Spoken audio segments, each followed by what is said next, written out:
সুপ্রিয় শিক্ষার্থী, তোমরা সবাই কেমন আছো? আমিও ভালো আছি। আশা করি তোমরা আজকের ক্লাসের জন্য সবাই প্রস্তুত আছো। আর তোমাদের এই উপস্থিতিটা দেখে আমার অত্যন্ত ভালো লাগছে যে এত সংখ্যক উপস্থিতি। যাই হোক, আমরা ক্লাসে যাওয়ার পূর্বে গত ক্লাসে আমাদের যে বাড়ির কাজ দেওয়া ছিল, রায়হান, তুমি সেগুলো একটু সংগ্রহ করে আমার টেবিলের উপরে রাখো। ঠিক আছে, ওখানেই রাখো। এবার আমরা আমাদের পাঠে ফিরে যাব। পাঠে ফিরে যাওয়ার পূর্বে আমরা দুটি পোস্টার ব্যবহার করব। করিম, তুমি আমার সাথে একটু সাহায্য করো, পোস্টারটা একটু বোর্ডে লাগাতে হবে।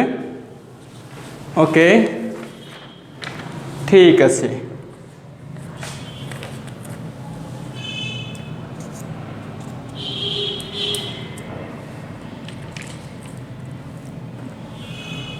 আচ্ছা, আজকে আমরা সপ্তম শ্রেণীর বিষয় বাংলাদেশ ও বিশ্ব পরিচয় পঞ্চম অধ্যায়, এই অধ্যায় সম্পর্কে আমরা আজকে আলোচনা করব, আজকে আমরা শিখব। যাই হোক, আজকের পাঠ লেখার পূর্বে আমি এই পোস্টারটার একটু ব্যবহার দেখি। প্রথম পোস্টারে আমরা কি দেখতে পাচ্ছি? নাগরিক কাকে বলে? হ্যাঁ, তুমি বলতে পারবে নাগরিক কাকে বলে? হ্যাঁ, ঠিক আছে, আমি একটু বলি। নাগরিক হলো তারা যারা রাষ্ট্রে স্থায়ীভাবে বসবাস করে, রাষ্ট্রের প্রতি আনুগত্য স্বীকার করে, রাষ্ট্রের বিভিন্ন দায়িত্ব কর্তব্য অধিকার ভোগ করে, তাদেরকে আমরা নাগরিক বলি। ঠিক আছে, এরপরে আমরা আরেকটা পোস্টার দেখব। আরেকটা পোস্টার,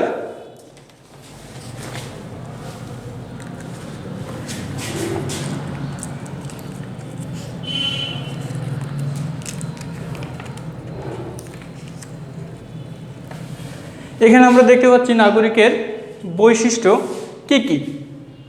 নাগরিকের বৈশিষ্ট্য বলতে আমরা বুঝি নাগরিককে কোনো রাষ্ট্রের স্থায়ী সদস্য হতে হবে, রাষ্ট্রের প্রতি আনুগত্য প্রকাশ করতে হবে, রাষ্ট্রের বিভিন্ন দায়িত্ব কর্তব্য পালন করতে হবে, এছাড়া সামাজিক এবং রাজনৈতিক কিছু অধিকার ভোগ করতে হবে। হ্যাঁ, এখন আমরা প্রথম এবং দ্বিতীয় পোস্টারের মাধ্যমে আজকের পাঠের বিষয়ে কিছুটা ধারণা আমরা পেলাম। আজকের পাঠ বাংলাদেশ ও বাংলাদেশের নাগরিক।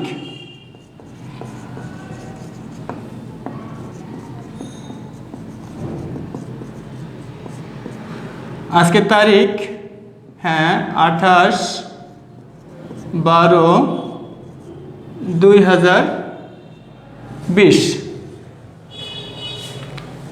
তোমরা সবাই আজকের পাঠ নিজেরা নিজ নিজ খাতায় অবশ্যই লিখে নিবে। এবার আমরা আলোচনায় ফিরে যাব। আমাদের আলোচনা হলো, আমি এখন তোমাদেরকে কিছু প্রশ্ন করব। এই প্রশ্নগুলোর উত্তরের মাধ্যমে তোমরা অনেক কিছু জানতে পারবে।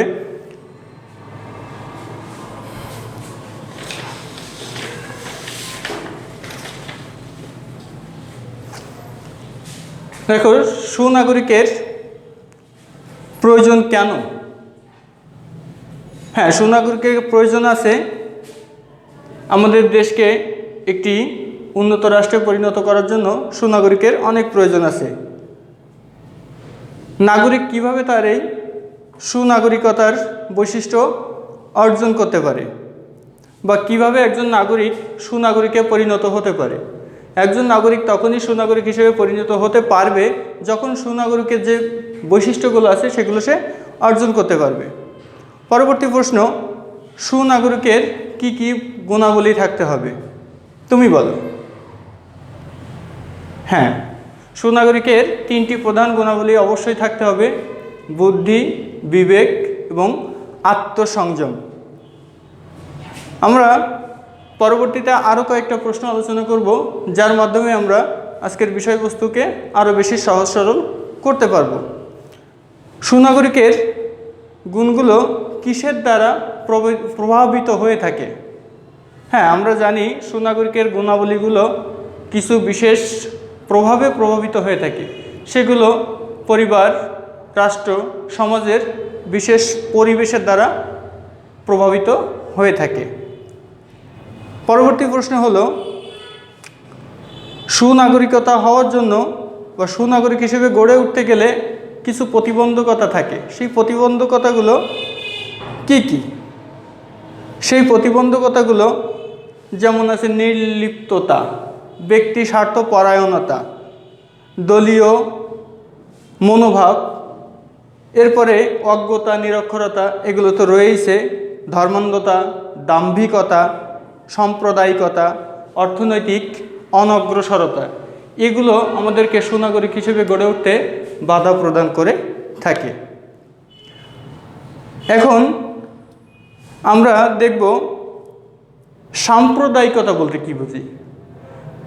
হ্যাঁ, সাম্প্রদায়িকতা বলতে আমরা বুঝি বিভিন্ন সম্প্রদায়ের মধ্যে যখন অহিংসা, শান্তি, অশান্তি, প্রতিহিংসা এগুলো বিরাজ করে, তখন আমরা তাকে সাম্প্রদায়িকতা বলে থাকি। আর এই সাম্প্রদায়িকতা একটা দেশের সম্প্রীতিকে নষ্ট করতে পারে। আমরা পরবর্তীতে আরও কিছু আলোচনায় যাব, যেমন বাংলাদেশের কয়েকটি আর্থসামাজিক সমস্যা। তোমরা কি বলতে পারবে আর্থসামাজিক সমস্যাগুলো কি কি? তুমি বলো। হ্যাঁ, ঠিক আছে, আমি একটু আরও সহজ করে আর একটু সঠিক করে তোমাদের জন্য বলতে চাই, সবাই খেয়াল করবে। কয়েকটি আর্থসামাজিক সমস্যা রয়েছে, যেগুলোর মধ্যে রয়েছে দেখো নিরক্ষরতা, দারিদ্র, দুর্বল অর্থনীতি, আইনশৃঙ্খলা দুর্বল, অধিক জনসংখ্যা। এগুলোকে আমরা বাংলাদেশের আর্থসামাজিক কিছু সমস্যা হিসাবে চিহ্নিত করতে পারি। একটু পজ করি।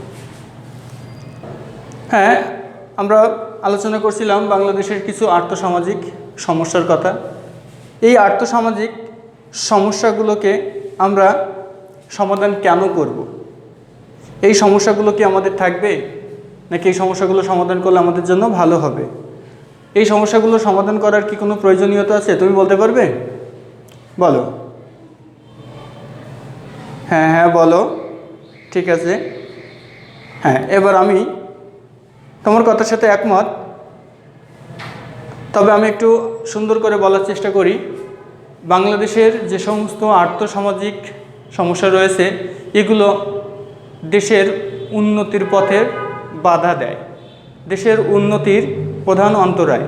এ কারণে একটা উন্নত রাষ্ট্র হিসাবে যদি আমরা আমাদের দেশকে গড়ে তুলতে চাই, তাহলে অবশ্যই আমরা যে আর্থসামাজিক সমস্যাগুলো কথা উল্লেখ করেছি, সেগুলোকে অবশ্যই সমাধান আমাদের করতে হবে। এক্ষেত্রে আমাদের সরকার এবং ব্যক্তি সকলের যৌথ প্রয়াস দরকার আছে। এবার আমরা একটা অতি গুরুত্বপূর্ণ প্রশ্ন তোমাদেরকে করব। সুনাগরিকের প্রয়োজন আমরা যেমন ইতিমধ্যে জেনেছি, তোমরা কি বলতে পারবে একটা দেশের প্রকৃত সম্পদ বা মূল্যবান সম্পদ কি? হ্যাঁ, তুমি বলো। হ্যাঁ, ঠিক ধরেছ। একটা দেশের অতি মূল্যবান সম্পদ হলো সে দেশের সুনাগরিক। কেননা একটা দেশের সুনাগরিকরাই কেবলমাত্র সেই দেশকে সমৃদ্ধির পথে এগিয়ে নিয়ে যেতে পারে।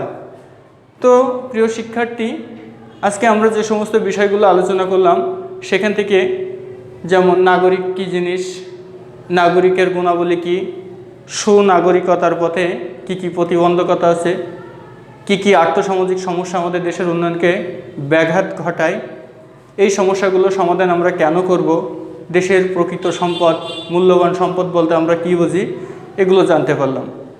পরবর্তী ক্লাসে তোমরা আরও বেশি এই বিষয়ে জানতে পারবে। ঠিক আছে, এখন আমি তোমাদেরকে একটা বাড়ির কাজ দিব। বাড়ির কাজটা লেখার জন্য সবাই খাতা কলম রেডি করো। আমি বোর্ডে সুন্দর করে লিখে দিচ্ছি।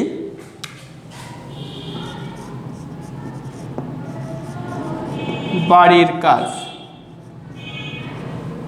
লিখে নাও, সুনাগরিকের দায়িত্ব ও কর্তব্যের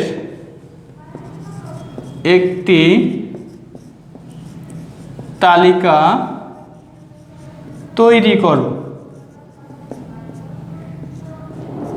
তোমরা অবশ্যই আমাদের পরবর্তী ক্লাসে এই বাড়ির কাজটা করে নিয়ে আসবে। যদি কোনো ভুল ত্রুটি থাকে সেখানে আমি অবশ্যই তোমাদেরকে সহযোগিতা করব। আর এখানে আমি আজকের ক্লাস শেষ করছি। তোমরা সবাই খুব ভালো থাকো, সুস্থ থাকো এবং পরবর্তী ক্লাসের জন্য প্রস্তুতি নাও। সবাই খুব ভালো থাকো। ধন্যবাদ সবাই।